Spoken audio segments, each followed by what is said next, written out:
Pemirsa, dalam agenda kampanye calon wakil wali kota Palembang nomor urut 1 Nandriani Oktarinda belusukan ke pasar 26 Ilir untuk menawarkan solusi terhadap keluhan pelanggan. Pedagang mohon. Berapa lama jualan? Sudah.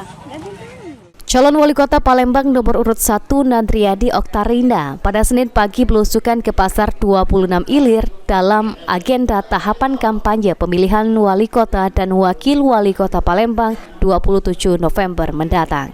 Dalam belusukan ke pasar 26 Ilir, Nandriani dengarkan berbagai macam keluhan yang disampaikan pedagang. Muhammad Ali, salah satu pedagang, mengatakan dengan kondisi mahalnya harga, semoga di pasaran saat ini berdampak pada menurunnya daya beli masyarakat, sehingga keuntungan yang diperoleh pedagang ikut menurun. Dengan majunya pasangan nomor urut 1 Fitriyanti Agustinda dan Nandriani Oktarinda, Ali berharap nantinya bantuan modal yang menjadi program paslon nomor urut 1 dapat benar-benar terrealisasi khususnya untuk pedagang menengah ke bawah. Alhamdulillah ramai juga sekarang nih. Ya. Kalau untuk keluhan pedagang nggak? Keluhan pedagang ini kurasa UKM-nya tuh lah. UMKM-nya tuh kalau baca dibantu lah kami masyarakat kecil kan.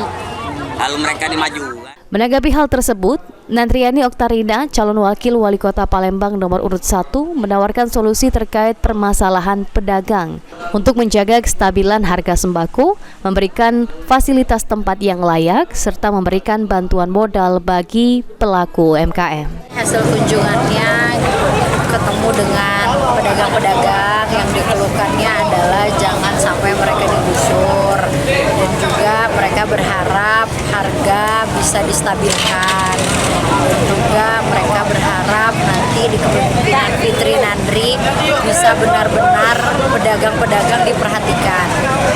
Kalau untuk solusi yang kita berikan kepada pedagang sendiri, Bu? Ya, kalau misalkan solusi kan permasalahan mereka itu ada permodalan, dan juga permasalahan kedua mereka itu mereka jangan digusur. Ditambahkan Nandri, penataan pasar akan menjadi catatan dirinya untuk menata dan memperbaiki infrastruktur kota Palembang. Egi Saputra, PAL TV.